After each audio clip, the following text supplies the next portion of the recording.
Hello friends, this is Deepak Singh और आज हम टॉपिक डिस्कस करेंगे प्रीलिम्स अतुल्या के अंदर ट्राइबल अफेयर्स मिनिस्ट्री के जो भी इनिशिएटिव्स थे पिछले साल उन्होंने जो की इनिशिएटिव्स लिए गए हैं।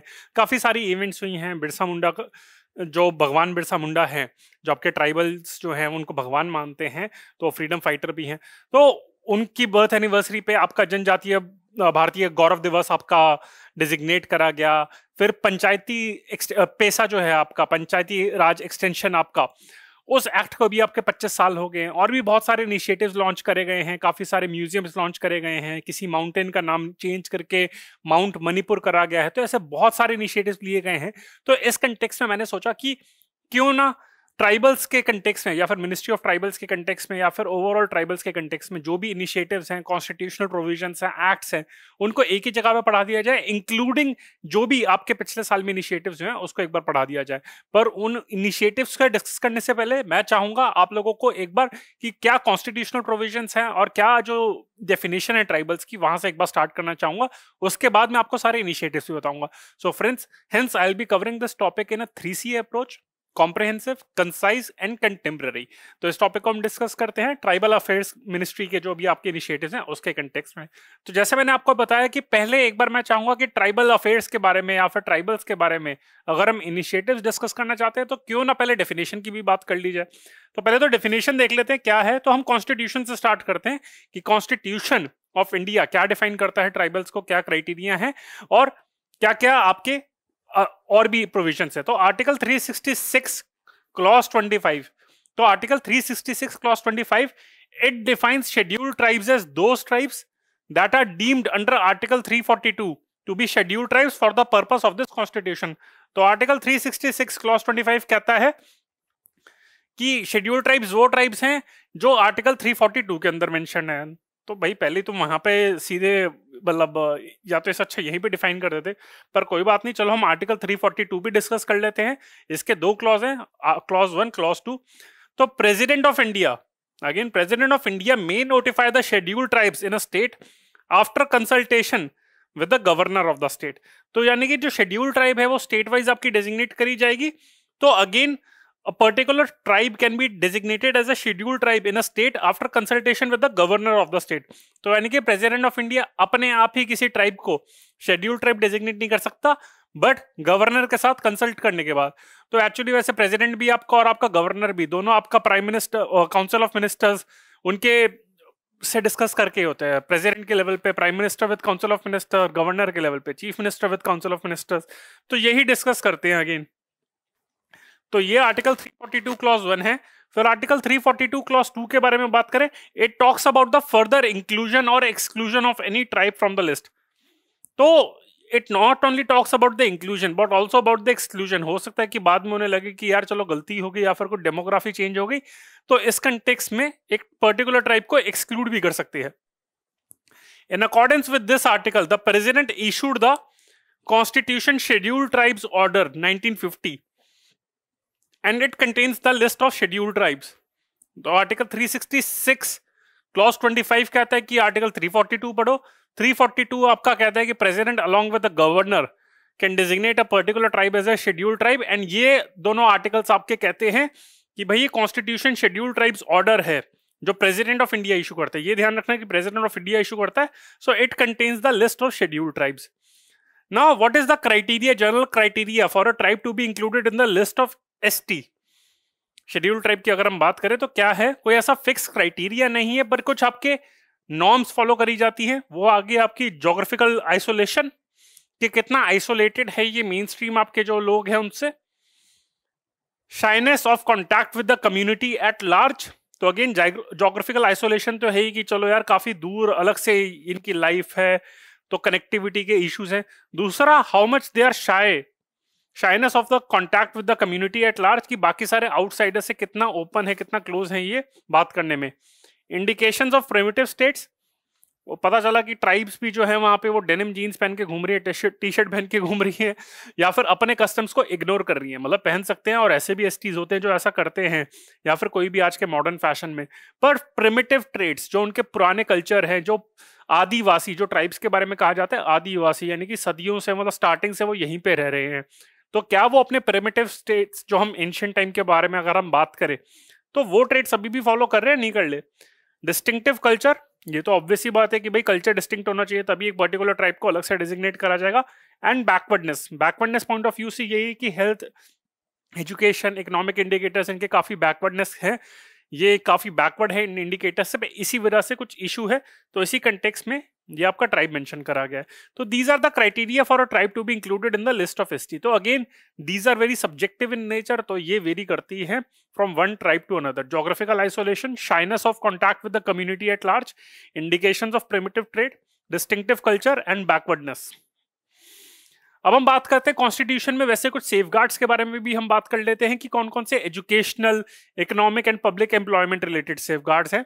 तो पहले आर्टिकल 15 आ जाता है, that prohibits discrimination on grounds of religion, race, caste, sex और प्लेस ऑफ बर्थ। तो यहाँ पे रेस हो गया, प्लेस ऑफ बर्थ हो गया, तो इन ग्राउंड्स पे आपकी इट प्रोहिबिट्स डिस्क्रिमिनेशन। आर्टिकल 16 हो गया, it calls for equality of opportunity in terms of matters of public employment, तो यानी कि इक्वालिटी ऑफ अपॉर्चुनिटी देता है। Article 19 protection of certain rights regarding freedom of speech etcetera, तो यानी कि ट्राइबल्स को भी फ्रीडम दी जाती है कि वो अपने जो कल्चर को एग्जिबिट कर सकते हैं, उनको एक्सप्रेस करने के लिए उनको फ्रीडम दी जा रही है। तो ये आर्टिकल 15, 16 एंड 19 हो गए आपके। कुछ और सेफगार्ड्स हो गए आपके। Article 46 promotion of educational and economic interest of schedule caste, schedule tribes and other weaker section, तो यहाँ पे आर्टिकल 46 आ गया। तो ये promotion of educational and economic both आ गया, तो यहाँ पे एसटीज के लिए भी बात करता है। Article 335 claims of schedule caste and schedule tribe to service and post, तो ये आपके काफी सारे एजुकेशनल एंड इकोनॉमिक, इसमें से बाकी सारे तो फिर भी जनरल हैं आपके। आर्टिकल 46 को ध्यान रख लेना एंड आर्टिकल 335 को भी ध्यान रख लेना आप। अब हम पॉलिटिकल सेफगार्ड्स पे बात आते हैं। एजुकेशनल एंड इकोनॉमिक तो बात कर ली। Article 330 reservation of seats for schedule caste and schedule tribe in the house of the people, यानी कि आपका लोकसभा में, ये आर्टिकल 330 है। Article 332 reservation of seats for SC and STs in the legislative assemblies of the states, तो यानी कि आपका जो आपकी स्टेट असेंबलीज होते हैं, लेजिस्लेटिव काउंसिल नहीं, ये असेंबलीज के बारे में बात कर रहा है, तो वहां पे भी आपका एसटीज और एससीज को जो आपको रिजर्वेशन की प्रोवाइड बात करता है। एंड देन आर्टिकल 334 कहता है reservation of seats and special representation to cease after 60 years, ये उसने कहा था, बट अगेन इट वेरीज, ये अभी चल रहा है। Article 243D reservation of seats in panchayat, उसके बारे में भी कहता है आर्टिकल 243D, तो पंचायत में भी रिजर्वेशन की बात करता है ट्राइबल्स के लिए। And article 243T reservation of आपका सीट्स के बारे में कहता है ये। तो ये आपके हो गए, ये अर्बन लोकल बॉडीज के कंटेक्स्ट में हो गया आपका। तो ये आपके काफी सारे आर्टिकल्स हो गए जिसमें इकोनॉमिक, एजुकेशनल आपके सेफगार्ड्स हो गए, डेफिनेशन के बारे में बता दिया। एक और आर्टिकल बचा है, वो इनफैक्ट एक बॉडी भी है आपकी, तो उसके बारे में भी डिस्कस कर लेता हूं। National commission for scheduled tribes आपका, तो ये आपका कॉन्स्टिट्यूट करा गया था अंडर आर्टिकल 338A के अंदर। आर्टिकल 338A है, उसके अंदर national commission for scheduled tribes आपको कॉन्स्टिट्यूट करा गया है। तो कॉन्स्टिट्यूशनल बॉडी तो ही, that was established through constitutional amendment act of 2003। तो ये आपका इंपॉर्टेंट पॉइंट है आपका कि 89th amendment act which came into force in आपका 2003, ये जो आपका इनैक्ट करा गया था, केम इनटू फोर्स इन आपका 2004 में आपका फोर्स में आ गया था, 2003 में इनैक्ट करा गया था। तो with this the national commission for scheduled tribe was set up under this on bifurcation of erstwhile national commission for scheduled caste and scheduled tribe. तो एक्चुअली पहले ग्रीवेंस थी ट्राइबल्स के बीच में कि एक बॉडी कॉन्स्टिट्यूट पहले थी NCSC-ST, ये आपका था NCSC-ST, तो ये बॉडी थी। लेकिन इस बॉडी का, इसमें schedule caste and schedule tribe के जो भी आपके सेफगार्ड्स थे उसको एनफोर्स करता था, ये आपकी कॉन्स्टिट्यूशनल बॉडी थी। बट ग्रेवेंस ये थी कि ये बॉडी जो है आपकी, ये मेनली शेड्यूल कास्ट पे ज्यादा फोकस कर रही है, शेड्यूल ट्राइब्स को उतना फोकस नहीं दे पा रही, दलित्स के जो आपके राइट्स हैं उसको एनफोर्स करने में लगी हुई थी। हेंस आपका 89th आपका constitutional amendment act was enacted in 2003 which came into force in 2004, ये ध्यान रखना। एंड विद दिस आर्टिकल 338 के बाद एक 338A इंसर्ट करा गया था, and this 338A deals with the NCST। The first commission was constituted in 2004 with Kunwar Singh as the chairperson, Kunwar Singh आपका KUNWAR Singh as the chairperson। The commission comprises a chairperson, a vice chairperson, and 3 full-time members, including 1 female member. The term of all the members of the commission is 3 years from the date of assumption of charge. तो 3 साल का आपका tenure है हर member का. इसके आपकी जो composition है वो आपकी चेयरपर्सन है, वाइस चेयरपर्सन है, and then 3 full time members including 1 female member. ये आपकी इसकी कॉम्पोजिशन है आपकी. अब हम शेड्यूल ट्राइब्स के बारे में, ये हमने वैसे डेफिनेशन तो पढ़ ली, अब शेड्यूल ट्राइब्स के बारे में पढ़ लेते हैं कि कितना उनका आपका डेमोग्राफिक का आपका है, कि कहाँ पे रहते हैं, कितनी पॉपुलेशन है. इट कॉन्स्टिट्यूट अप्रोक्सीमेटली आपका 8.6% of population of India, numbering around 10 crore आपका इस टाइम पे. एंड देर आर ओवर, अगर इस टाइम पे हम आपकी बात करें पिछले साल में 2021 में पार्लियामेंट में डेटा आपका रिलीज करा था, तो 2021 में, अभी 2022 में भी आपकी काफी सारी ट्राइब्स को इंक्लूड करा गया है. So there are over 705 scheduled tribes notified under article 342 of the constitution of India. तो मैंने आपको बताया था 366, 25 है एंड 342 है आपका. तो 342 आर्टिकल के अंदर 705 शेड्यूल ट्राइब्स आपकी नोटिफाई करी गई हैं आपकी. और अगर हम बात करें इसकी कॉम्पोजिशन की, कहाँ कहाँ पे इनकी डिस्ट्रीब्यूशन है, central India, western India, north eastern states और सदर्न स्टेट्स, अगर इसमें हम बात करें कि कहाँ कहाँ पे मेनली ये रिसाइड करती हैं, तो मेनली जो आपका जो मेजर कॉम्पोजिशन है आपकी एसटी पॉपुलेशन की बात करें तो वो आपकी सेंट्रल इंडिया में 55% पे आपकी रहती हैं, वेस्टर्न बेल्ट में 20%, नॉर्थ ईस्टर्न स्टेट्स में आपकी 10%. तो इन टर्म्स ऑफ आपका पॉपुलेशन डेंसिटी, या फिर इसकी बात करें कि as a in terms of percentage as a total population of the state, तो उसमें नॉर्थ ईस्टर्न स्टेट्स में शायद ज्यादा होगा कि चलो 60%, 70%, 80% आपकी जो पॉपुलेशन है that falls under the category of scheduled tribe. But north eastern states की अपनी पॉपुलेशन खुद ही इतनी कम है कि चाहे 100% पॉपुलेशन भी आपकी शेड्यूल्ड ट्राइब में आ जाए, वो ओवरऑल आपका सेंट्रल इंडिया से कम होगा आपका, एंड सदर्न स्टेट्स में भी आपकी.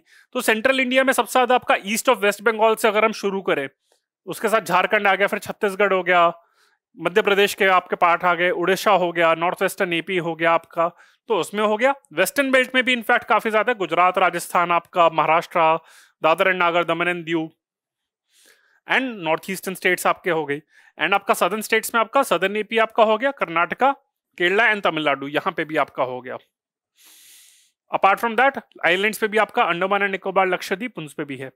तो ये हमने ट्राइबल्स के बारे में थोड़ा आइडिया ले लिया कि भाई क्या कंपोजिशन है, कहाँ पे रहते हैं, कैसी डिस्ट्रीब्यूशन है, क्या डेफिनेशन है, ये हमने क्राइटेरिया देख लिया. अब हम बात करते हैं इनिशिएटिव्स के बारे में. तो एक इनिशिएटिव आपका है जनजातीय गौरव दिवस. सो कैबिनेट ने पिछले साल 15 नवंबर को जनजातीय गौरव दिवस आपका अप्रूव कर दिया था. तो ये डेट ध्यान रखना कि पिछले साल के प्रीलिम्स पे भी कुछ ना कुछ डेट्स के ऊपर क्वेश्चन आया था, तो इस साल भी आपका है 15 नवंबर. This is dedicated to the memory of all the brave tribal freedom fighters. जो सारे आपके ट्राइबल फ्रीडम फाइटर्स जो शहीद हुए थे ब्रिटिश से लड़ते हुए या फिर एक्सप्लॉयटेशन से लड़ते हुए, उनकी मेमोरी में डे डेजिग्नेट करा गया है.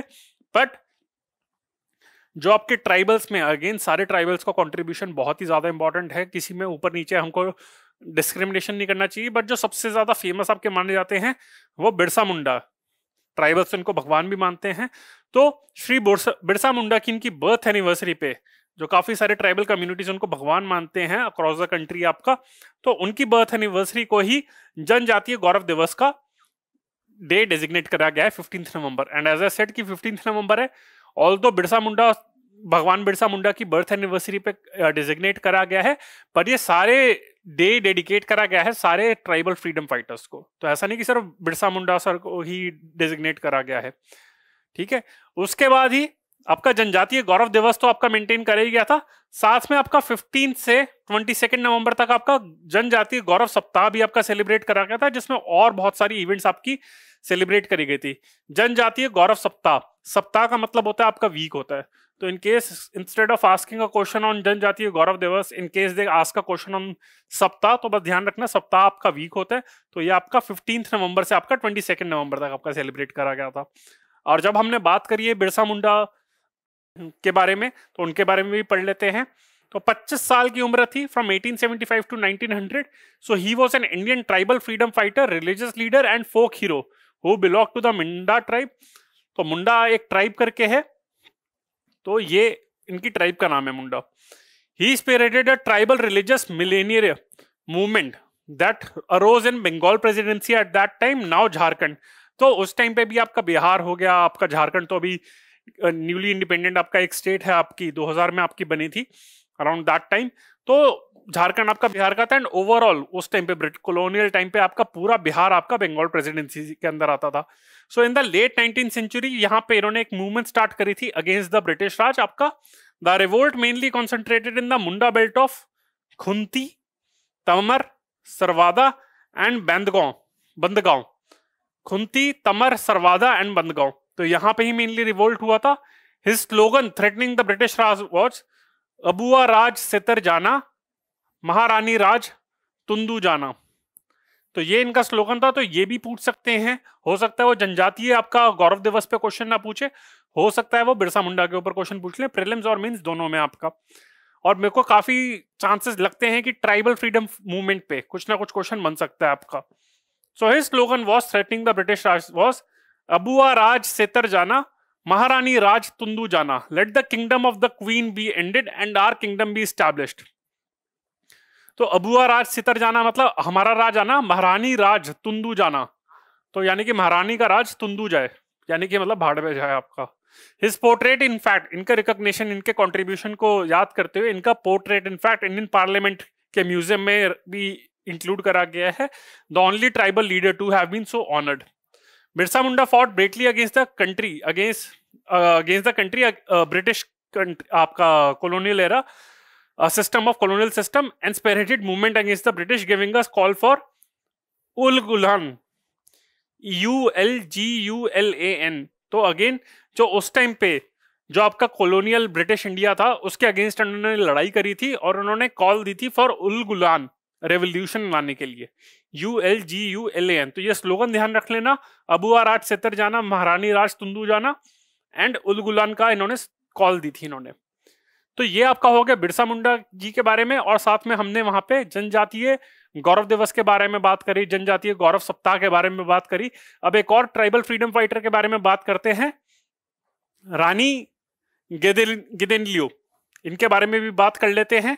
तो रानी गिदेनलियो के बारे में बात कर लेते हैं। ये मणिपुर की हैं, वैसे रानी नहीं थी पर इनको ऑनर दिया गया था रानी का जवाहरलाल नेहरू जी ने। तो पिछले साल वहां पे होम मिनिस्टर अमित शाह ने फाउंडेशन स्टोन लेकर आ था रानी Gaidinliu tribal freedom fighters museum. तो प्लान करा जा रहा है कुछ 10 जगह पे आपका ट्राइबल फ्रीडम फाइटर्स म्यूजियम, जैसे आपका बिरसा मुंडा जी का म्यूजियम आपका झारखंड में आपका एस्टैब्लिश करने की बात हो रही है। तो सिमिलरली आपका Rani Gaidinliu tribal freedom fighter museum आपका सेटअप करा गया था at Luangkao village in Manipur. आपका ये मणिपुर में आपका एक विलेज है लुआंग काओ विलेज, और ये कौन सी डिस्ट्रिक्ट में है, तमेंगलोंग। तमेंगलोंग मणिपुर में एक जगह है तमेंगलोंग डिस्ट्रिक्ट करके, उस डिस्ट्रिक्ट के अंदर आपका है लुआंग काओ विलेज, और ये एक्चुअली बर्थ प्लेस है आपके रानी गिदेनलियो की आपकी। सो अगेन यही है कि इनको रिकॉग्नाइज करना है, इनका जो कंट्रीब्यूशन रहा था, तो उसके बारे में ये म्यूजियम आपका करा गया था, आपका इनॉग्रेट करा गया था अमित शाह जी ने। तो ये ध्यान रखने ना कि कहाँ पे म्यूजियम आपका इनॉग्रेट करा गया था, मणिपुर में आपकी एक जगह थी, डिस्ट्रिक्ट जो आपकी थी लुआंगकाओ विलेज इन मणिपुर आपका तमेंगलोंग डिस्ट्रिक्ट। अब हमने बात करी है जैसे बिरसा मुंडा जी के बारे में बात करी, तो अगेन रानी गिदेनलियो के बारे में भी बात कर लेते हैं। तो स्पिरिचुअल एंड पॉलिटिकल लीडर थी ये, and she belong to Rongmei आपका ट्राइब। जैसे बिरसा मुंडा तो आपका मुंडा ट्राइब को बिलोंग करते थे, उनके केस में इजी था, इनके केस में ध्यान रखना ना कि रोंगमेई ट्राइब को बिलोंग करती थी। And she was born in 1915, जो मैंने आपको बताया लुआंगकाओ विलेज तमेंगलोंग डिस्ट्रिक्ट में आपका। तो रोंगमेई आपका ट्राइब थी, ये ध्यान रखना ना कि गिदेनलियो आपका ये ट्राइब नहीं थी इनकी, रोंगमेई आपकी ट्राइब थी। At the age of 13 she got associated with a freedom struggle, with a freedom fighter and religious leader Haipau Jadonang, and became his lieutenant in his social, religious and political movement। तो 13 साल की उम्र में ही, ये 1915 में पैदा हुई थी, तो 1928 के टाइम पे ही एक स्पिरिचुअल और फ्रीडम फाइटर थे आपके हेपाउ जदोनांग। सो उनको सपोर्ट करा in his social, religious and political movement उन्होंने। सो जदोनांग जो भी आपके रोंगमेई ट्राइब के थे, ही स्टार्टेड द हिराका मूवमेंट। तो जब आपके बिरसा मुंडा जी के बारे में बात करी थी, हमने एक स्लोगन के बारे में बात करी थी और एक बात करी थी उलुगलान, ये उन्होंने रेवोल्यूशन की बात करी थी, पर हेरेका मूवमेंट आपकी रानी गेदेनलियू एंड आपके जदोनांग के बारे में बात करी थी.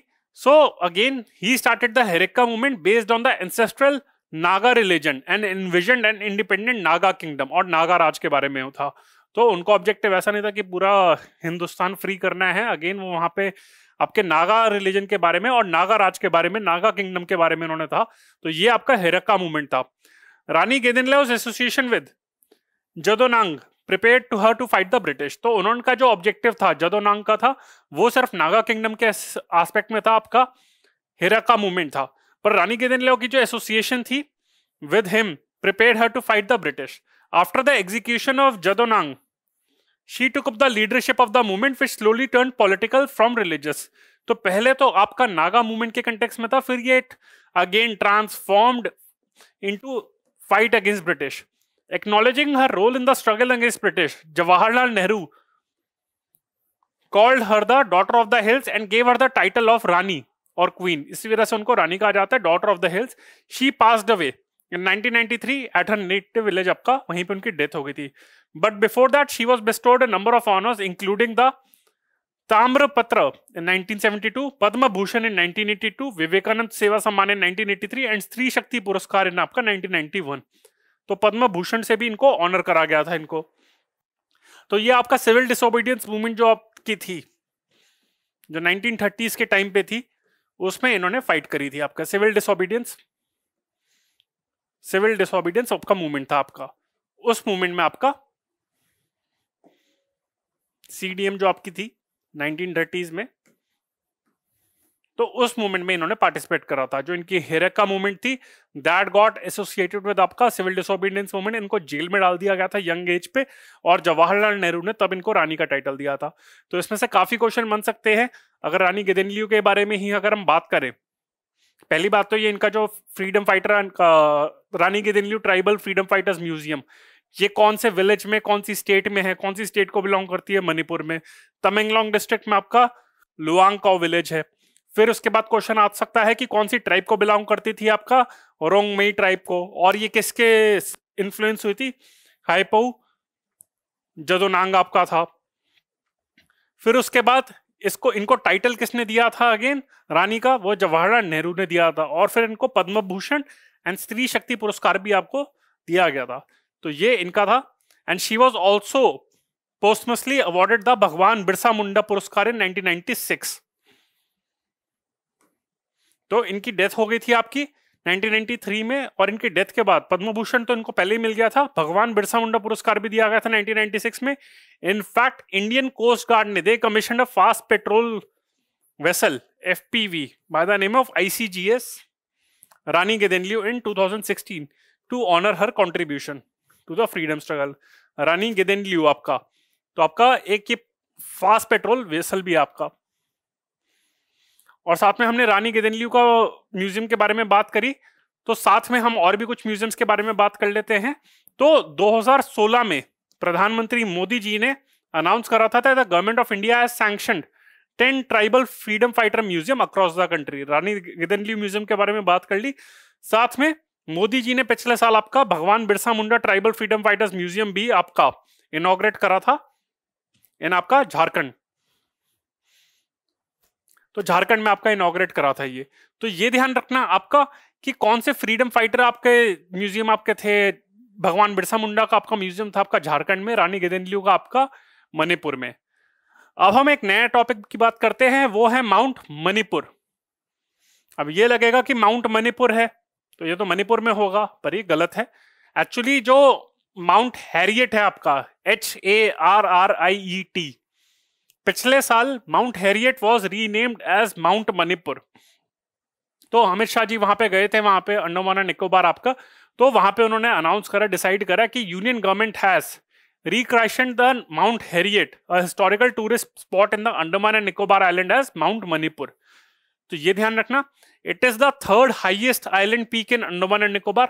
हाईएस्ट नहीं है आपका, third highest island peak in Andaman and Nicobar island, where Manipur Maharaja Kulchandra Singh, तो मणिपुर के जो महाराजा थे Kulchandra Singh and 22 other freedom fighters were imprisoned after the Anglo Manipur war of 1891। तो एंग्लो मणिपुर वॉर हुई थी आपकी 1891 में आपकी। तो वहां पे जो मणिपुर के महाराजा थे कुलचंद्रा सिंह एंड बाकी दो आपके जो फ्रीडम फाइटर्स थे, उनको फिर अंडमान निकोबार लेके गए थे। एक्चुअली उस टाइम पे काला पानी जो आपका सेल्यूलर जेल आपकी कही जाती है, वो आपकी उस टाइम पे कंस्ट्रक्ट नहीं गई थी, अंडर कंस्ट्रक्शन थी। तो इनको इस माउंटेन पे, माउंट हैरियट पे रखा गया था काफी टाइम के लिए। तो इसी वजह से वहां पे ये माउंट हैरियट थी, ये मणिपुर फ्रीडम फाइटर्स से के साथ एसोसिएट हो गई थी, इसी वजह से माउंट मणिपुर रखा गया। तो ये ध्यान रखना, महाराजा कुलचंद्रा सिंह, और ये एंग्लो मणिपुर वॉर आपका 1891। तो ये ध्यान रखना, एंग्लो मणिपुर वॉर आपकी हुई थी 1891 में। महाराजा कुलचंद्र सिंह तो थे ही आपके, जो मणिपुर के थे। Third highest peak in Andaman and Nicobar, Andaman and Nicobar में थी। And Mount Harriet has been named as Mount Manipur आपका। अब हम बात करते हैं एकलव्य मॉडल रेजिडेंशियल स्कूल्स के बारे में, EMRS। तो इसकी भी news from time to time काफी पिछले साल आई थी। तो अगेन जनजातीय गौरव दिवस जो आपका नवंबर 15 को, तो ये काफी आपका सिग्निफिकेंट आपका डे था। तो on the occasion of Janjatiya Gaurav Diwas, prime minister Modi ji led the foundation stone for the construction of 50 new Eklavya model residential schools. तो एकलव्य एक्चुअली आपको पता ही होगा, अगर आपको थोड़ा बहुत माइथोलॉजी का आइडिया है, अगर आपने महाभारत पढ़ी है या सुनी है, तो उसमें एकलव्य करके था। तो एकलव्य की कहानी ये है कि वो बहुत अच्छा आर्चर था, मतलब यानी कि धनुषधारी था, धनुष चलाता था। तो बीइंग अ ट्राइबल एक्चुअली, लेकिन वो द्रोणाचार्य से उनको शिक्षा नहीं मिल पाई। तो पर वो निराश नहीं है, उन्होंने द्रोणाचार्य का एक स्टैचू बनाया और उसी को देख के प्रैक्टिस करने लगे, और छुप छुप के द्रोणाचार्य जी को भी देखते थे और प्रैक्टिस करने लग गए थे। तो जब उन्होंने देखा और द्रोणाचार्य को पता चला, वो काफी इंप्रेस हुए थे। तो एकलव्य से पूछा कि आपने किसको देख के अपना धनुष चलाना सीखा है? तो एकलव्य ने बताया आप ही को देख के। तो द्रोणाचार्य ने, बिकॉज वो अर्जुन को काफी प्रो फेवर करते थे आपके द्रोणाचार्य, और उनको लग रहा था थोड़ा सा, शायद उनको भी डर लगा कि अर्जुन से ज्यादा अच्छा टैलेंटेड तो एकलव्य है, तो अर्जुन पीछे रह जाएगा। तो इसी कंटेक्स्ट में द्रोणाचार्य ने एकलव्य का अंगूठा ही मांग लिया था। तो वो बिना अंगूठे के फिर तीर चलाते थे। तो ये एकलव्य की कहानी है आपकी। तो एकलव्य आपके ट्राइबल थे। तो एकलव्य मॉडल रेजिडेंशियल स्कूल्स, तो ये आपके मोदी जी ने अनाउंस करा कि 50 new Eklavya model residential schools आपके 27 districts and 7 states and 7 UTs में आपका इन 27 डिस्ट्रिक्ट्स और 7 स्टेट्स एंड 1 यूटी उसमें स्टैब्लिश करे जाएंगे। टोटल 84 आपका Eklavya model residential school foundation stones were laid in 2021। कुछ मोदी जी ने फाउंडेशन स्टोन ले करे, कुछ ट्राइबल मिनिस्टर आपके जो है अर्जुन मुंडा उन्होंने करे। एंड अगर ओवरऑल स्टैट्स देखे तो 639 EMRS आपके Eklavya model residential schools have been sanctioned, which include 288 under the old scheme and 351 in the new scheme. अभी ओल्ड स्कीम और न्यू स्कीम क्या है ये भी मैं आपको बता दूंगा अभी आपको, कि कुछ चेंजेस करे गए थे। तो आप देख सकते हैं कि पिछले साल काफी सारे EMRS आपके सैंक्शन करे गए थे। तो बैकग्राउंड देख लेते हैं ओल्ड स्कीम और न्यू स्कीम के कंटेक्स्ट में। The scheme of EMRS was introduced in the year 1997-98। 1997-98 के ईयर में ये स्कीम आपकी इंट्रोड्यूस करी गई थी to ensure tribal students get access to quality education in the remote tribal areas. तो ये इसका ईयर ध्यान रख लेना, कभी कभार ये सीक्वेंस भी आ जाती है ईयर्स के कंटेक्स्ट में। फीचर्स इसके क्या है? It is an excellent approach to impart quality education to ST children apart from school building, including hostels and quarter staff. Provisions for a playground, students, computer lab, teacher room, etc. are also included in the EMRS. तो यही है एक तरीके से कि tribal students को कहा गया है कि अच्छा स्कूल देंगे, साथ में अच्छी हॉस्टल फैसिलिटी भी प्रोवाइड करेंगे। कि काफी सारे एरियाज में, ट्राइबल एरियाज में आपके अच्छे रेजिडेंशियल स्कूल नहीं होते। तो जैसे आपका एकलव्य मॉडल रेजिडेंशियल स्कूल है, तो ऑब्जेक्टिव यही है रेजिडेंशियल स्कूल की, एक तरीके से बोर्डिंग स्कूल है कि ट्राइबल स्टूडेंट्स आपके आके वहां पे आपके पढ़ सकते हैं। तो ये बैकग्राउंड है, ये इसके फीचर्स हैं। इंप्लीमेंटिंग मिनिस्ट्री आपकी मिनिस्ट्री ऑफ ट्राइबल अफेयर्स है। तो मिनिस्ट्री ऑफ ट्राइबल अफेयर्स के अंदर भी एक्चुअली एक बॉडी है, national education society for tribal students, NESTS, national education society for tribal students. तो कभी कभार हो सकता है कि कौन सी इंप्लीमेंटिंग एजेंसी है, NCST है, ट्राइफेड है, या फिर national education society for tribal students है। So it is an autonomous body under the ministry to provide overall support and policy directions to the school. तो ये यानी कि मिनिस्ट्री ऑफ ट्राइबल्स के अंदर, अफेयर्स के अंदर, ये एक ऑटोनोमस बॉडी है, national education society for tribal students, जो इसे इंप्लीमेंट करती है। These schools are envisaged to be brought at par with the Navodaya Vidyalaya. तो नवोदय विद्यालय जैसे हैं आपके नॉर्मल स्टूडेंट्स के लिए है, अगेन ये ट्राइबल स्टूडेंट्स भी नॉर्मल्स हैं, बट अगेन अगर हम जनरल कैटेगरी SC ST में डिफरेंशिएट करें तो नवोदय विद्यालय है, उसी तरीके से जैसे उसका कंसेप्ट है वही ट्राइबल स्टूडेंट्स के लिए रेप्लिकेट करा जाएगा in the form of Eklavya model residential schools. तो नवोदय विद्यालय को ही रेप्लिकेट करना है, मेन ऑब्जेक्टिव ये है। इसका रिवैम्प मैंने बताया था आपको ओल्ड एंड न्यू। तो ओल्ड आपका हुआ था स्टार्टिंग आपका 1997 से 1998 में आपका इंप्लीमेंट करा गया था, बट 2018 में union cabinet revamped the scheme with following features.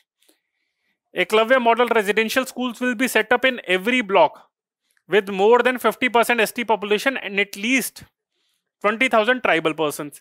तो it will be set up in every block जहां पे ट्राइबल ST की पॉपुलेशन आपकी 50% है एंड एट लीस्ट आपका 20,000 ट्राइबल पीपल है आपके वहां पे।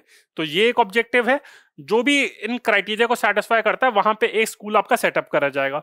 There bye around 462 schools will be set up in addition to the 288 already sanctioned। There will be an autonomous body under the Ministry of Tribal similar to the Navodaya Vidyalaya, similar to run the EMRS। जो मैंने आपको बताया था national education society for tribal students, ये एक autonomous body आपकी revamp के बाद ही बनाई गई थी। जैसे आपका नवोदय विद्यालय समिति है उसी तरीके से national education society for tribal student भी आपके सेटअप करी गई थी। तो ये आपका हो गया EMRS के बारे में हो गया। थोड़े ऑल स्कूल्स इनिशिएटिव के बारे में भी देख लेते हैं जो पिछले साल करे गए थे। School innovation ambassador training programme, school innovation ambassador training programme. तो ये दो मिनिस्ट्रीज का इनिशिएटिव है, एक तो एजुकेशन मिनिस्ट्री का और ट्राइबल अफेयर्स मिनिस्ट्री का। तो इन दोनों मिनिस्ट्रीज के जो मिनिस्टर्स है इन्होंने ये लॉन्च करा था school innovation ambassador training programme for 50,000 school teachers. वही सिर्फ स्टूडेंट्स ही ऐसे नहीं होते कि स्टूडेंट्स ही बदमाश हो जाते हैं, कभी कभी टीचर्स को भी थोड़ी सी ट्रेनिंग की प्रोविजन चाहिए होती है कि टीचर्स को भी पढ़ाना है। तो 50,000 स्कूल टीचर्स को ट्रेन करने के लिए school innovation ambassador training programme launch करा गया था। It aims at training 50,000 school teachers on innovation, entrepreneurship, intellectual property right, design thinking, product development, idea generation etcetera. तो ये ऑब्जेक्टिव था कि 50,000 स्कूल टीचर्स को ट्रेन करना है। तो ये ध्यान रखना कि school innovation ambassador training programme आपका एजुकेशन मिनिस्ट्री ने किसके साथ करा है। हो सकता है एम्बेसडर देख के लगे कि भाई foreign ministry, external affairs ministry के तो नहीं है, या फिर नीति आयोग के साथ, अटल टिंकरिंग लैब होगी, ट्राइबल अफेयर्स, तो किसके साथ करा है? तो ये ट्राइबल अफेयर्स मिनिस्ट्री के साथ लॉन्च करा है। एक और इनिशिएटिव है तो school innovation ambassador training programme देख लिया, EMRS Eklavya model residential schools के बारे में बात कर ली। अब हम बात करते हैं digital transformation of tribal schools. तो ये बहुत इजी है, उसमें तो एक्चुअली फिर भी थोड़े डाउट थे कि भाई school innovation ambassador training programme में ट्राइबल के साथ है का दलित के लिए है, किसके साथ करा गया है। पर एटलीस्ट यहाँ पे एक अच्छी बात होगी कि digital transformation of tribal schools, तो यानी कि ट्राइबल अफेयर्स मिनिस्ट्री तो है ही, पर कौन सी एजेंसी है? Amazon हो गया, माइक्रोसॉफ्ट हो गया, एप्पल हो गया, कौन सी आपकी MNC है आपकी? तो ministry of tribal affairs and Microsoft, they signed an MOU on joint initiative for digital transformation of tribal schools such as Eklavya model residential schools and ashram schools. तो एकलव्य मॉडल रेजिडेंशियल स्कूल्स तो ही, साथ में आश्रम स्कूल्स भी हैं आपके। तो ये इंपॉर्टेंट पॉइंट है आपका, आश्रम स्कूल्स हैं, ये भी आपका ट्राइबल्स के अंदर आते हैं, ट्राइबल्स के लिए रिलेटेड होते हैं, आश्रम आपका होता है। तो अगेन इनके डिजिटल ट्रांसफॉर्मेशन के लिए इन ट्राइबल स्कूल्स के लिए माइक्रोसॉफ्ट के साथ एक MOU साइन करा गया है। वैसे इजी भी है याद करना, क्योंकि बिल एंड मेलिंडा गेट्स जैसे फाउंडेशन है वो भी आपका काफी हेल्थ इनिशिएटिव्स, आपके एक NGO है, वो भी आपके कुछ ना कुछ इनिशिएटिव्स लॉन्च करते रहते हैं आपके। तो माइक्रोसॉफ्ट के ही आपके, वैसे तो अब उनके बीच में बिल एंड मेलिंडा गेट्स के बीच में आपका डाइवोर्स हो चुका है। तो माइक्रोसॉफ्ट, लेकिन अगर उनकी जो पेरेंट कंपनी है, जिसके जो ओनर्स हैं, actually not a parent company, वो तो उनका पर्सनल इनिशिएटिव था, तो माइक्रोसॉफ्ट कंपनी के साथ बिल गेट्स एसोसिएटेड है, तो उन्हीं का इनिशिएटिव है। Under this affirmative action initiative Microsoft will make AI curriculum, artificial intelligence curriculum available to tribal students in both English and Hindi at all schools, EMRS schools under the ministry to skill educators and students in next generation technologies. तो main यही है कि आपका digitally transform करना है वहां पे students को, उनको आर्टिफिशियल इंटेलिजेंस बेस्ड उनकी स्किल डेवलपमेंट करनी है। तो ये ध्यान रखना है बस। मतलब अगर मैं टर्म्स कहूँ कि digital transformation of tribal schools, तो इसके बारे में दो टर्म्स ध्यान रख लेना कि सारे ट्राइबल स्कूल्स को टारगेट कर रहे हैं, चाहे EMRS हो चाहे आश्रम स्कूल्स हो। दूसरा, किसके साथ लॉन्च करा गया है? ये आपका माइक्रोसॉफ्ट के साथ इनिशिएटिव लॉन्च करा गया है। और तीसरा क्या है? आर्टिफिशियल इंटेलिजेंस को यूज करके स्किल डेवलपमेंट करनी है। Under this programme in the first phase 250 EMRS schools were adopted by Microsoft, out of which 50 were given intensive training and 500 master trainers were trained in the first phase। तो ये objective है। तो हमने EMRS के बारे में बात कर ली, आपका school innovation ambassador training programme आपकी बात कर ली, फिर हमने ये आपका digital transformation of tribal schools के बात कर ली। एजुकेशन के बारे में एक और है, online certificate course on experimental learning. तो ministry of tribal affairs and CBSE central board of secondary education, they jointly launched an online certificate course on experimental learning for the 21st century for EMRS and CBSE teachers. तो जो भी teachers के लिए है, तो यानी कि ये शो करता है टीचर्स के लिए बहुत ज्यादा आपकी स्किल डेवलपमेंट रिक्वायरमेंट है आपकी, उनको भी ऐसा नहीं कि सिर्फ स्टूडेंट्स को ही पढ़ाना चाहिए, टीचर्स को भी टीचर्स पढ़ाते हैं। तो ministry of tribal affairs and CBSE ने ज्वाइन करा है online certificate course on experimental learning. तो जो आपका digital transformation on tribal training था वो आर्टिफिशियल इंटेलिजेंस पे था, ये एक्सपेरिमेंटल लर्निंग पे है, तो ये ऑनलाइन सर्टिफिकेट कोर्स है। This was launched again ministry of tribal affairs and CBSE का इनिशिएटिव है, but was also supported by Tata trust and आपका टाटा इंस्टीट्यूट आपके हो गए, बहुत सारे महात्मा गांधी इंटरनेशनल स्कूल, उन सब ने भी सपोर्ट करा है।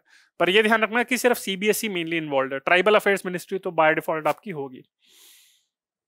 The programme was deployed for 350 educators in 6 states and the event, तो ये आपका है अगेन आपका national education society for tribal students, उनका भी कुछ रोल था, उन्होंने भी इंप्लीमेंट करा था। जो आपका national education society for tribal student जो मैंने आपको बताया था, EMRS स्कीम को इंप्लीमेंट करता है आपका। साथ में निष्ठा के साथ बारे में भी हम बात कर लेते हैं। Again ministry of tribals affairs and NCERT, पिछले केस में आपका जो certification course on experimental learning था उसमें CBSE थी, यहाँ पे NCERT है। तो ministry of tribal affairs and NCERT joint hands for the निष्ठा capacity building programme for EMRS teachers and principles.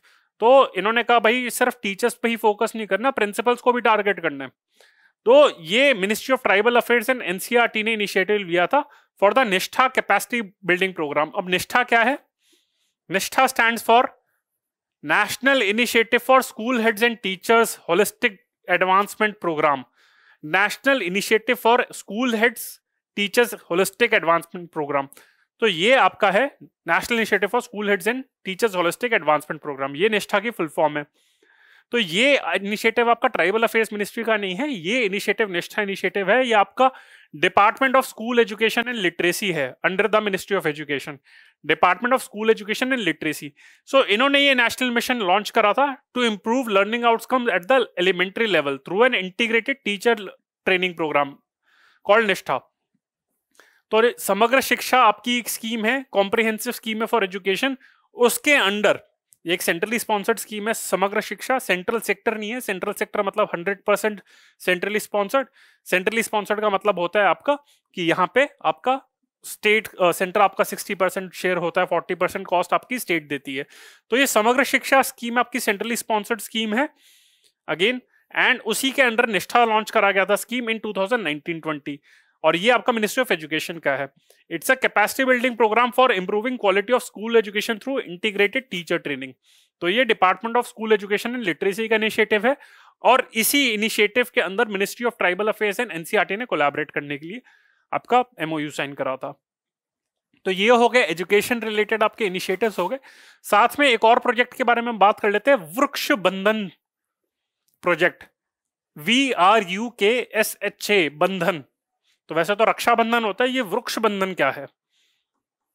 ठीक है, तो ministry of tribal affairs in partnership with the art of Living foundation, जो आपका श्री श्री रविशंकर है, जो एक स्पिरिचुअल गुरु है, तो art of Living foundation of Aurangabad, Aurangabad आपका महाराष्ट्र में, and Maharashtra government launch this वृक्ष Bandhan project.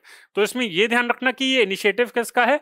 Tribal affairs ministry का, along with the Maharashtra government and Art of Living Foundation. पर गवर्नमेंट ऑफ महाराष्ट्र के कंटेक्स्ट में ध्यान रखना औरंगाबाद में। Under this 1100 tribal women created rakhis for Rakshabandhan. तो अगेन रक्षाबंधन से ही है, तो ये राखीज इन्होंने क्रिएट करी थी with seeds of indigenous trees.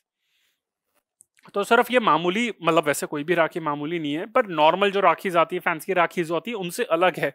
और इसका ऑब्जेक्टिव ये है कि these rakhis have been made with seeds of indigenous tree which not only आपका एक तो कल्चर को प्रोमोट तो करता है, which also contributes to increasing forest cover and thereby combating climate change. तो ये फॉरेस्ट कवर को एक राखी जो इंडिजिनस सीड से बनी है, इंडिजिनस सीड्स मतलब हो गया तो इंडिया में ही जो पेड़ पौधे पाए जाते हैं उन्हीं के सीड्स से ये राखी बनी है। तो ये कैसे आपका फॉरेस्ट कवर इंक्रीज करता है? The rakhis were made of ingenious sticks stuck on naturally dyed soft indigenous non toxic biodegradable cotton. तो जो सीड्स है आपकी राखी आपने देखी होगी कि वहां पे एक धागा होता है आपका और उसके ऊपर सीड्स बांधे हुए हैं। तो ये जो धागा बना है ये बायोडिग्रेडेबल नॉन टॉक्सिक सॉफ्ट आपका एक राखी उससे बनी थी, नेचुरली डाइड, और उसके ऊपर सीड्स लगाए गए थे। तो राखी बांधने के बाद the seeds can be sown in the soil and hence forest cover उससे इंक्रीज होगा। तो ये आपका यानी कि फॉरेस्ट आपका कंजर्वेशन, आपका इंक्रीजिंग फॉरेस्ट कवर के बारे में भी आपका प्रमोट करता है। तो ये ध्यान रखना कि वृक्ष बंधन आपका, वृक्ष आपका हो गया वृक्ष या फिर आपका हो गया पेड़ हो गया, तो it's not just Rakshabandhan, it's Vriksha Bandhan project. तो वृक्ष आपका यानी कि राखी ये पेड़ के कंटेक्स्ट में हो गया वृक्ष, तो ये आपका पेड़ के लिए होता है। तो वृक्ष Bandhan project again ministry of tribal affairs का है, मिनिस्ट्री ऑफ एनवायरमेंट का नहीं है, ministry of tribal affairs along with government of Maharashtra. अब हम बात करते हैं, अपने हेल्थ के बारे में बात कर ली, थोड़ी एनवायरमेंट के बारे में बात कर ली, अब हम बात करते हैं हेल्थ के बारे में। एजुकेशन के बारे में बात कर ली, एनवायरमेंट के बारे में बात कर ली, अब हेल्थ के बारे में बात कर लेते हैं। तो एक इनिशिएटिव प्रोजेक्ट लॉन्च करा था, अनमुक्त प्रोजेक्ट। अब ये प्रोजेक्ट क्या है? तो ये है आपका सिकल सेल अनीमिया, जो आपका ब्लड डिसऑर्डर है उसको टारगेट करने के लिए ये इनिशिएटिव लॉन्च करा है। तो अगेन ऐसा लगेगा कि सिकल सेल अनीमिया के कंटेक्स्ट में तो मिनिस्ट्री ऑफ हेल्थ का होगा, पर नहीं, एक्चुअली सिकल सेल अनीमिया है वो इंडिया में ट्राइबल पॉपुलेशन में, आपके सेंट्रल इंडिया में काफी लोगों में मिला जाता है, पाया जाता है, जो ये डिजीज है आपका डिसऑर्डर है। तो मिनिस्टर ऑफ ट्राइबल अफेयर्स ने पिछले साल 2021 में he inaugurated the minister of tribal affairs आपके अर्जुन मुंडा जी जो है, he inaugurated the second national sickle cell conclave on sickle cell disease. The conclave was held to mark the world sickle cell day observed on the 19 June 2021 every year. He also launched on this occasion, तो ये ध्यान रखना कि world sickle cell day आपका observe करा जाता है 19 जून।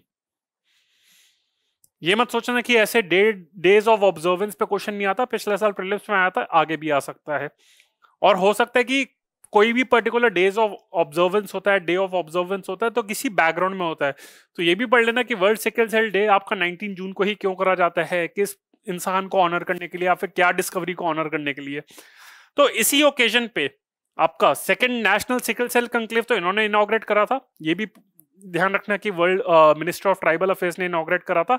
And on that occasion ही launch the Anmukt project to eliminate sickle cell disease.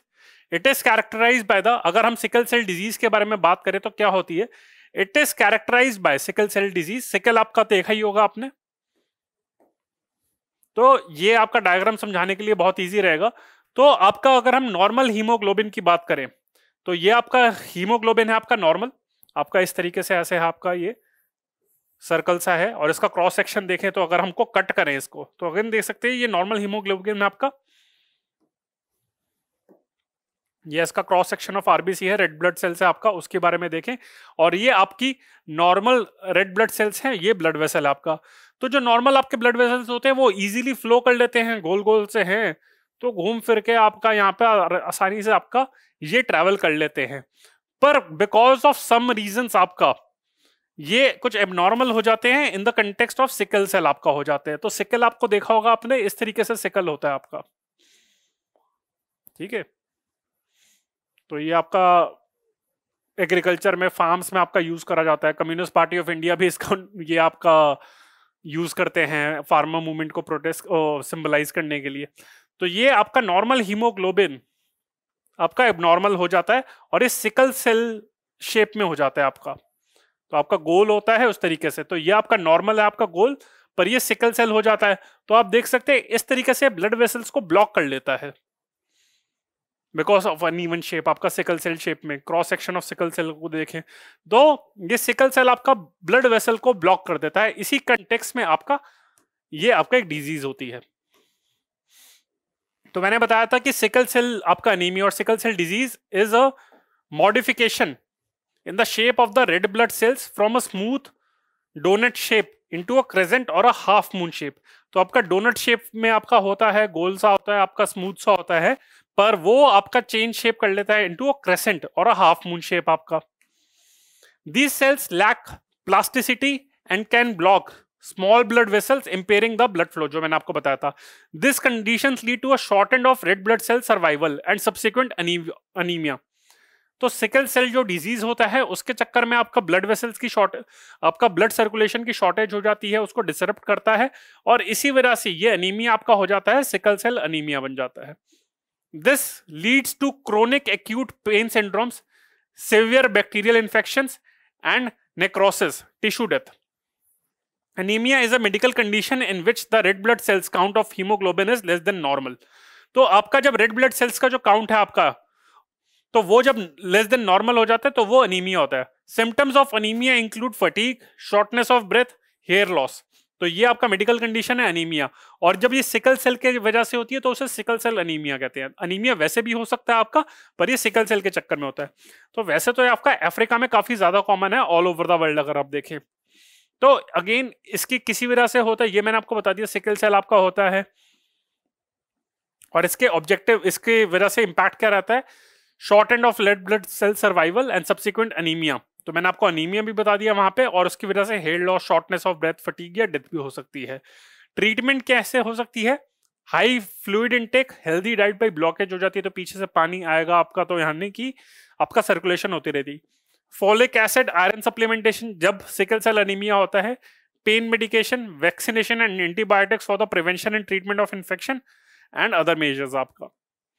Indian scenario की बात करें, sickle cell disease which is the most prevalent inherited, ये इनहेरिट भी करा जाता है जेनेटिक कंडीशन की वजह से, इनहेरिटेड डिसऑर्डर है, is wide spread among many tribal population groups in India.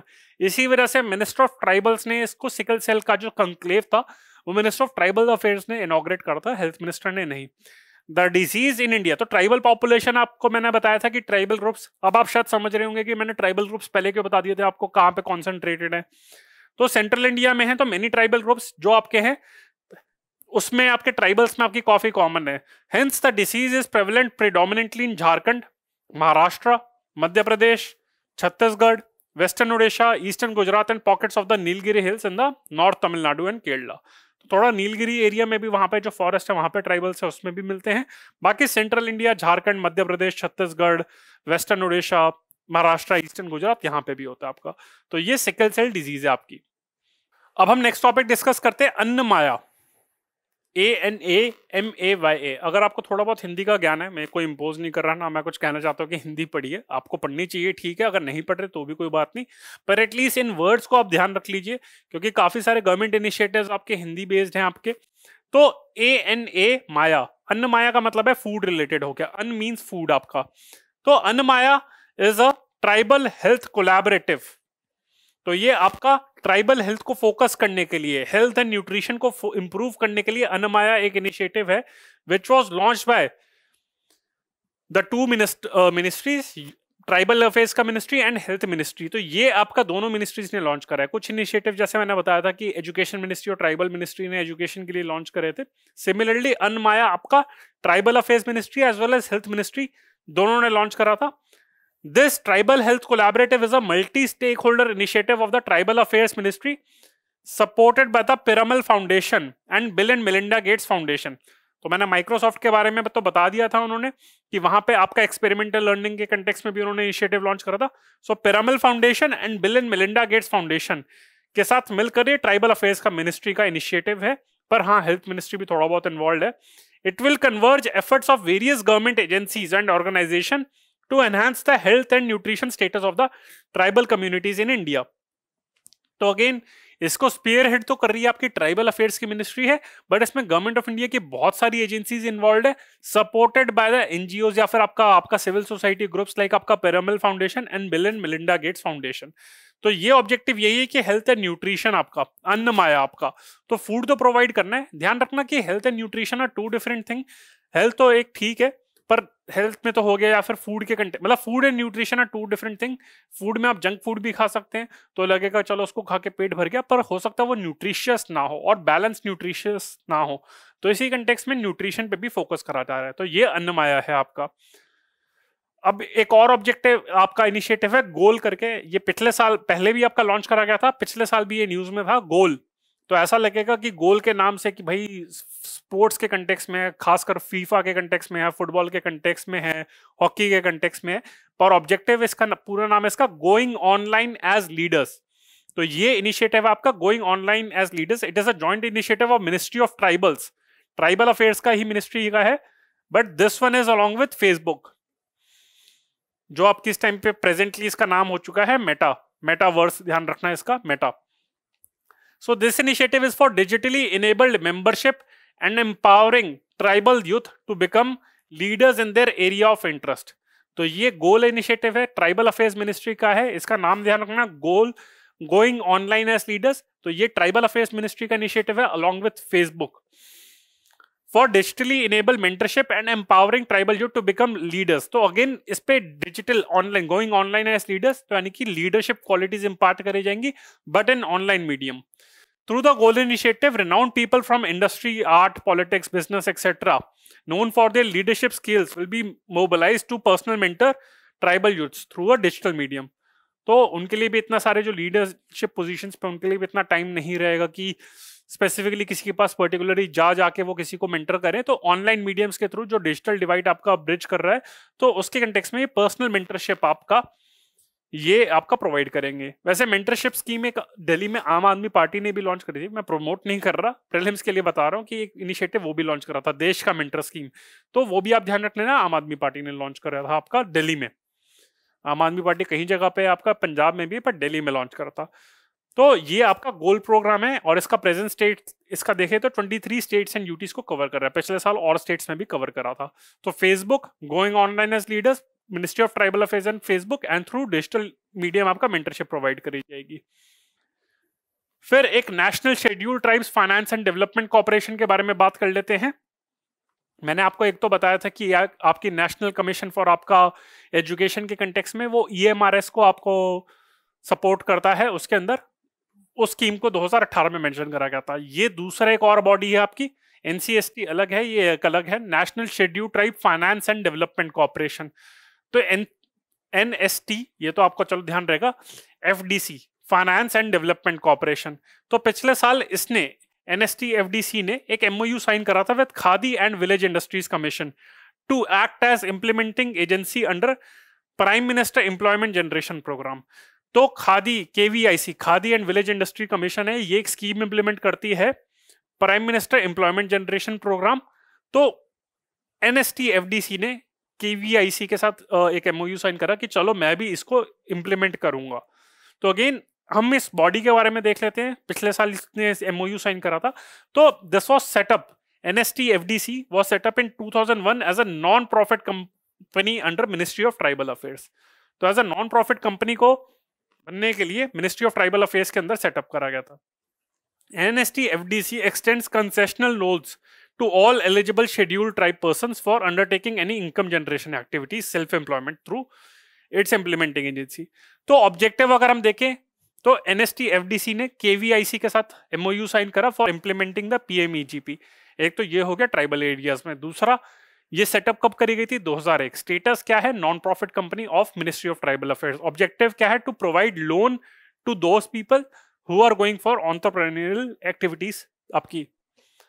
अब हम बात करते हैं आदि महोत्सव का। ये भी फ्रॉम टाइम टू टाइम आपका सेलिब्रेट करा जाता है। बस ये ध्यान रखना, Aadi Mahotsav is derived from the word adivasi.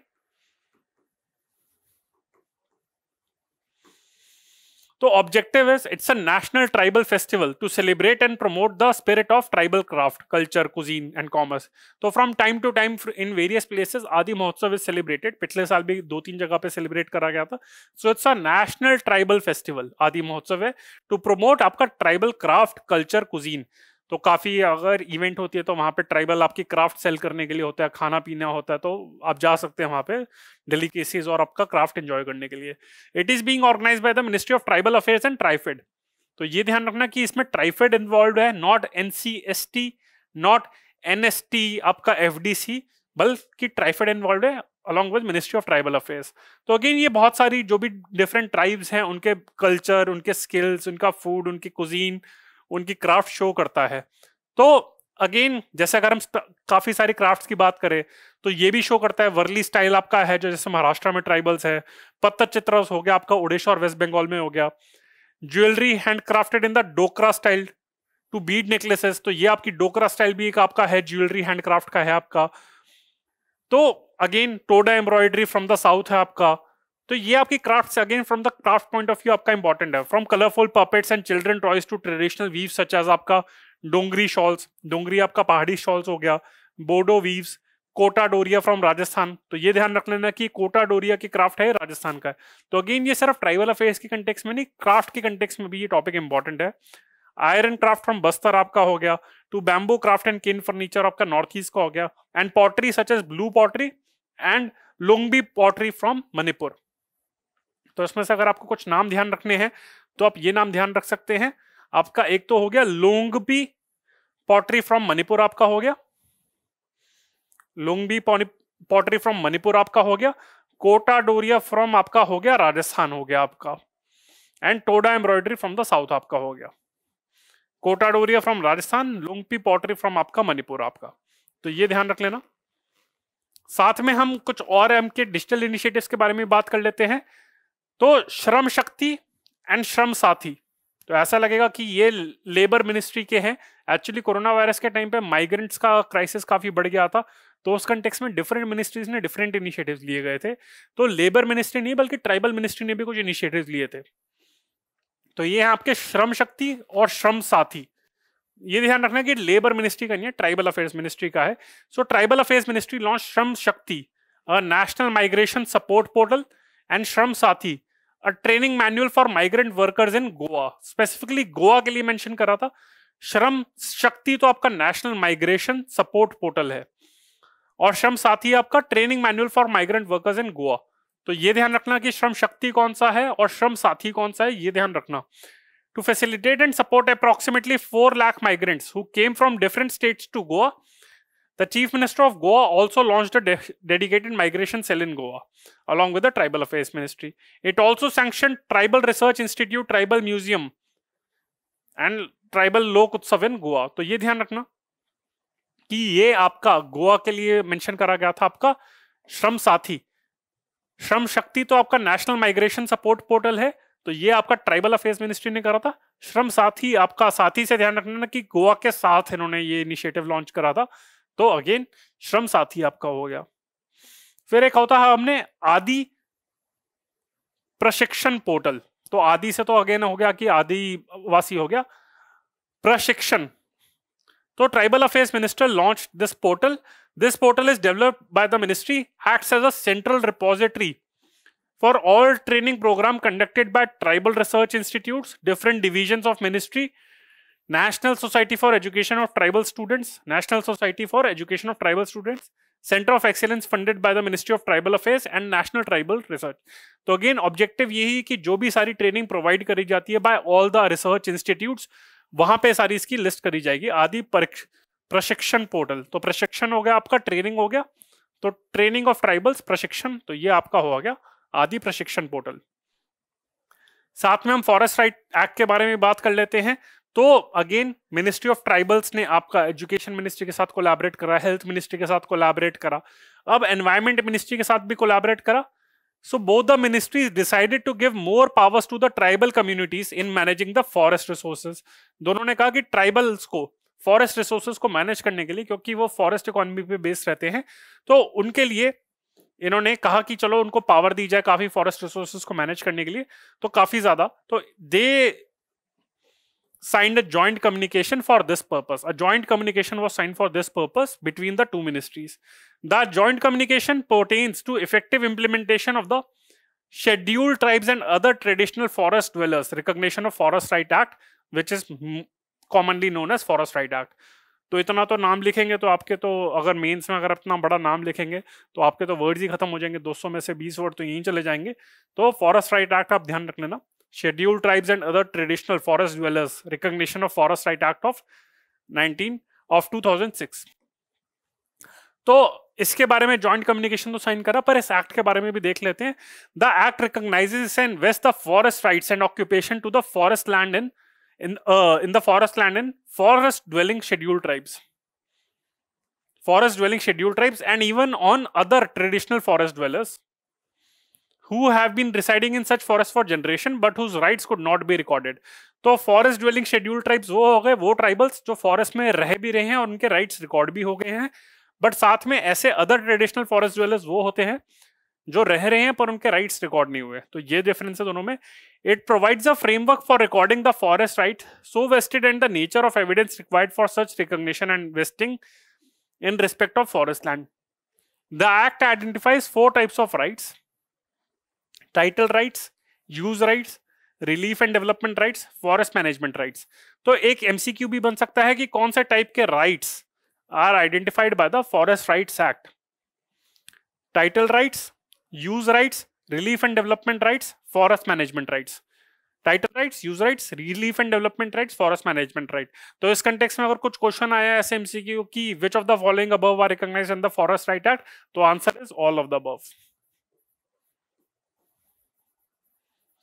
तो ये करेक्ट आंसर है आपका.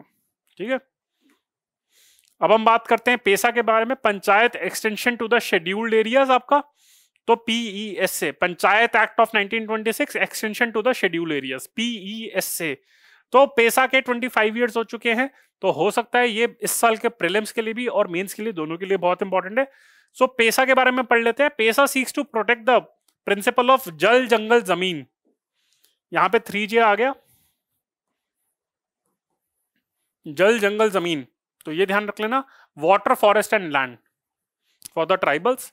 So this act is a law enacted by the government of India to cover the scheduled areas which are not covered in the 73rd amendment of Panchayati Raj to the Indian constitution. तो 73rd amendment जो हुई थी या फिर पंचायती राज act था, तो 73rd amendment से आपका पंचायती राज को आपका कॉन्स्टिट्यूशनल प्रोविजन मिल गई थी.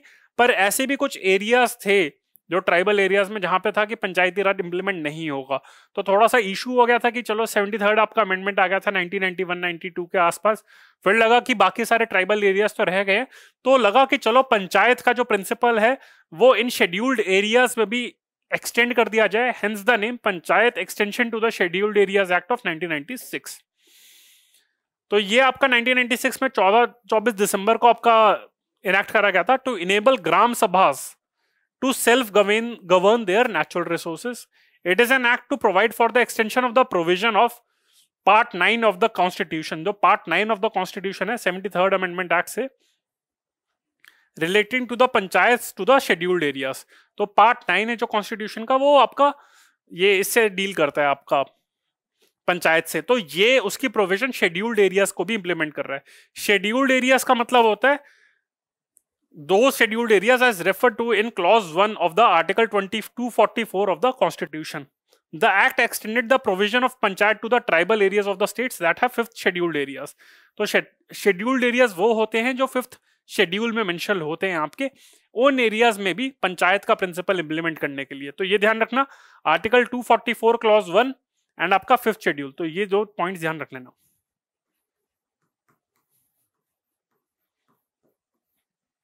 and 5th schedule.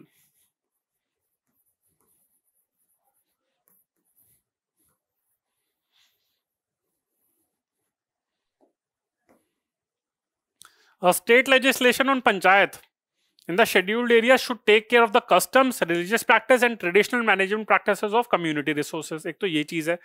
तो जो भी स्टेट लेजिस्लेशन होगी पंचायत का वो ठीक है, मतलब अगर पंचायत के कंटेक्स्ट में अगर वहां पे उसकी प्रोविजन इंप्लीमेंट करी जा रही हैं, तो अगर कोई स्टेट उस पंचायत की वर्किंग के लिए कुछ एक्ट इनैक्ट कर रही है तो ये ध्यान रखा जाए कि ट्राइबल के कस्टम्स हैं, जो उनके रिलीजियस प्रैक्टिसेस हैं, उस पर कुछ छेड़खानी ना करे.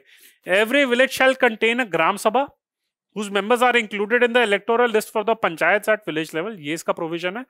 The recommendation of the gram sabha is mandatory for granting mining license in the scheduled areas. तो मैंने एक लेक्चर वैसे भी कंडक्ट करा था AQ बायस पे, एक्सटेंशन ऑफ आपका माइनिंग लीजेस फॉर आपका एनवायरमेंटल क्लियरेंस के पॉइंट ऑफ व्यू से. अप्रैल 17 को वो हिंदू न्यूज़पेपर में आर्टिकल आया था, उस पर मैंने कंडक्ट करा था, यूट्यूब पे आपका वीडियो है. तो माइनिंग लीसेस आपकी 50 साल के लिए दी जाती है, पर एनवायरमेंटल क्लियरेंस आपका 30 साल के लिए दिया जाता है. तो उसको सिंक करने के लिए दोनों को 50 कर दिया गया है। तो अगेन ये ध्यान रखना कि शेड्यूल्ड एरियाज जो आपके 5th शेड्यूल के अंदर आते हैं, वहां पे अगर कोई भी माइनिंग लीज आपकी दी जाएगी तो उसमें ग्राम सभा की रिकमेंडेशन के बाद ही होगा। अगर ग्राम सभा की रिकमेंडेशन मैंडेटरी है, अगर ग्राम सभा रिकमेंडेशन नहीं देती माइन करने के लिए तो यानी कि माइनिंग नहीं होगी। Planning and management of minor water bodies are interested in the panchayat. तो जो भी वाटर बॉडीज की जो प्लानिंग है, मैनेजमेंट है, वो इनमें पंचायत में इंटरेस्ट कर दी जाएगी। ऑल्सो एमएसपी फॉर मेजोरिटी, तो उसके लिए भी डील करा जाएगा। तो जो मैंने आपको बताया था पेसा में आपका 3Js, आपका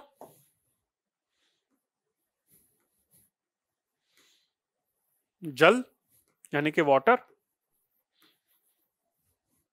जंगल, फॉरेस्ट एंड जमीन या फिर जमीन, लैंड। तो यानी कि माइनिंग हो, फॉरेस्ट राइट्स हो, वाटर हो, तो उसको ध्यान रख के पेशा करा गया था, इनैक्ट करा गया था कि इन सब पे ट्राइबल्स का राइट रहेगा। जो ये है, साथ में हम कुछ इकोनॉमिक एस्पेक्ट पे भी देख लेते हैं। MSP for minor forest produce scheme, MSP minimum support price, minimum support price for minor forest produce. MSP for majority of forest produce have been increased, एक तो ये करा।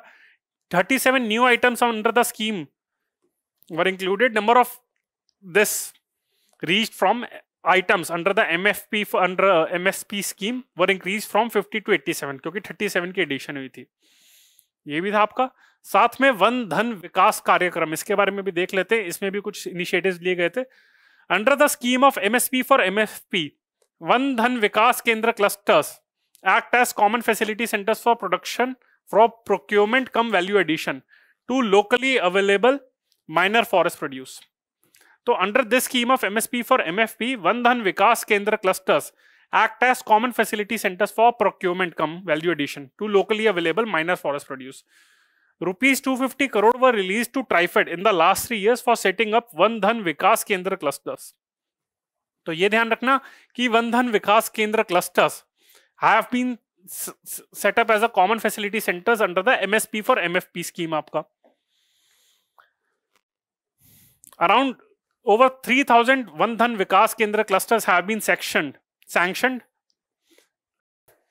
So अब हम वन धन विकास कार्यक्रम के बारे में बात कर लेते हैं। So it is an initiative targeting livelihood generation for tribal population by harnessing the wealth of forest, that is one धन। वन धन तो वन हो गया आपका, फॉरेस्ट हो गया, धन हो गया, वेल्थ हो गया, विकास हो गया, डेवलपमेंट हो गया, कार्यक्रम हो गया आपका, प्रोजेक्ट हो गया, या फिर धन हो गया मतलब फॉरेस्ट प्रोड्यूस हो गया।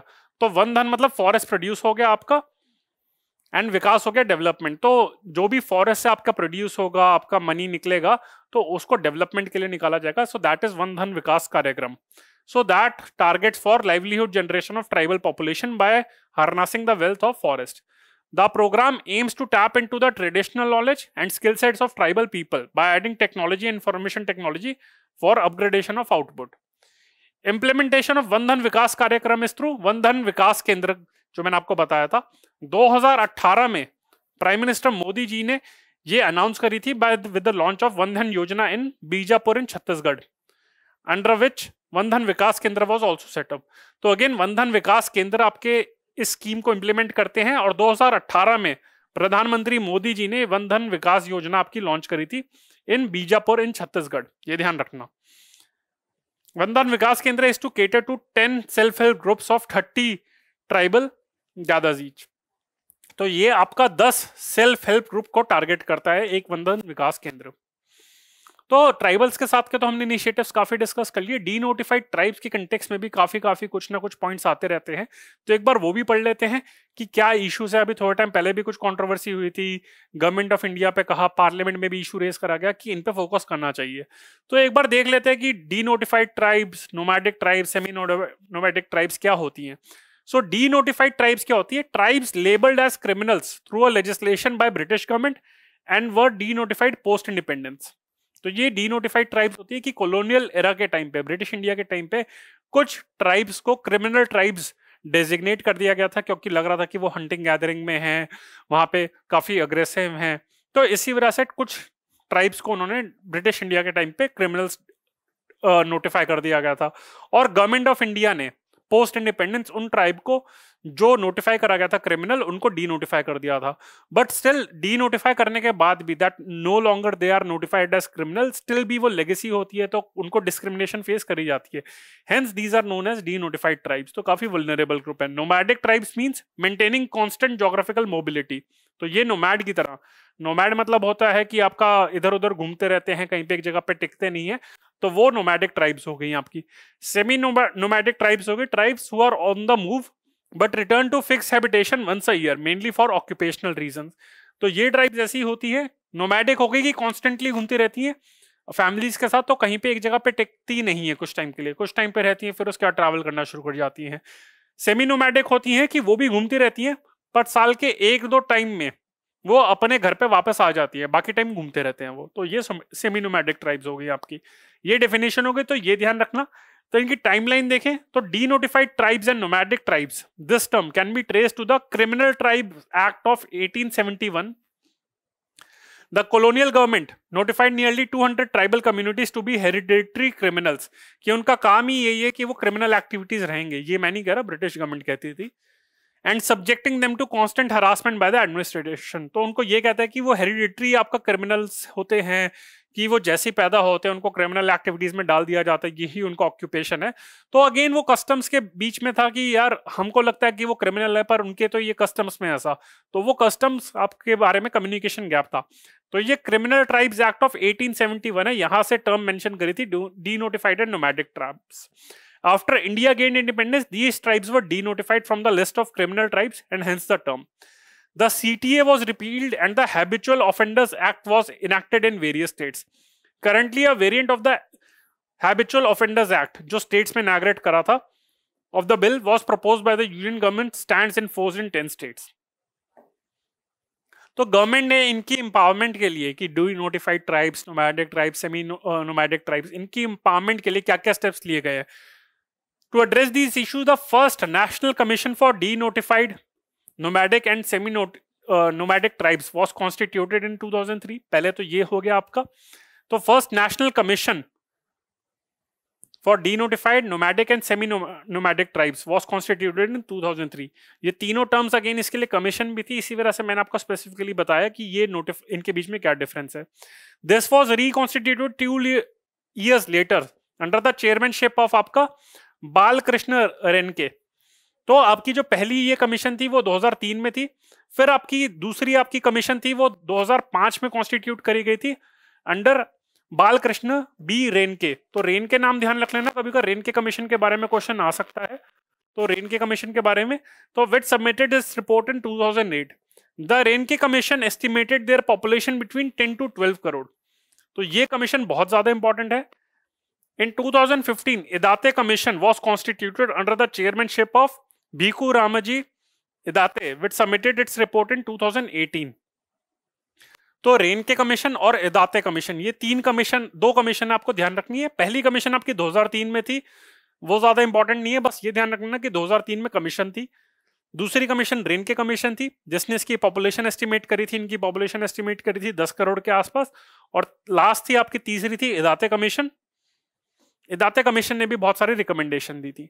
तो फ्रेंड्स, ये था मेरा लेक्चर ट्राइबल अफेयर्स या फिर ट्राइबल्स के कंटेक्स्ट में जो भी सारे इनिशिएटिव्स थे वो मैंने आपके साथ डिस्कस करे। अगेन ये डी नोटिफाइड ट्राइब्स का भी अभी रिसेंटली आपका न्यूज में था, पार्लियामेंट में रेज करा गया था, इसलिए बताया, कुछ खास हुआ नहीं, बट यही आपका न्यूज में था।